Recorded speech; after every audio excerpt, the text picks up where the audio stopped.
ব্রাহ্মণবাড়িয়ার আখাউড়ায় চলন্ত ট্রেনের ছাদে টিকটক করার সময় ছাদ থেকে ছিটকে পড়ে আব্দুল কাইয়ুম ও তারেক নামের দুই যুবক নিহত হয়েছে। বুধবার বেলা 12টার দিকে উপজেলার মোগরা ইউনিয়নের গঙ্গা সারর ব্রিজ এলাকায় চট্টগ্রাম থেকে ছেড়ে আসা সিলেটগামী পাহাড়িকা এক্সপ্রেস ট্রেনের ছাদে ঘটনা ঘটে। বিস্তারিত থাকছে সবুজ খান জয়ের তথ্যচিত্রে।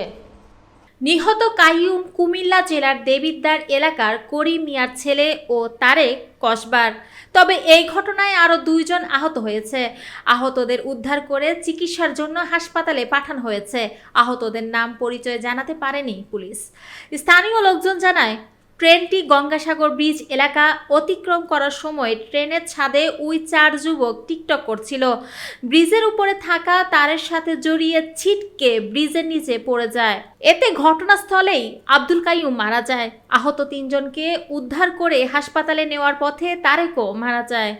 আখাউড়া রেলওয়ে থানার ভারপ্রাপ্ত কর্মকর্তা জসিম উদ্দিন খন্দকার জানান, চট্টগ্রাম থেকে ছেড়ে আসা সিলেটগামী পাহাড়িকা এক্সপ্রেস ট্রেনের ছাদে করে 4 বন্ধু সিলেট যাচ্ছিলেন।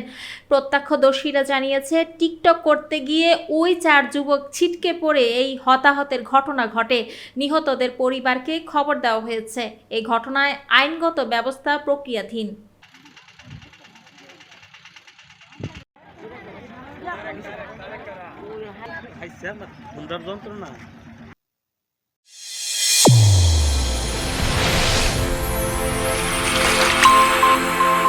চ্যানেল A1 হৃদয়ের স্পন্দন।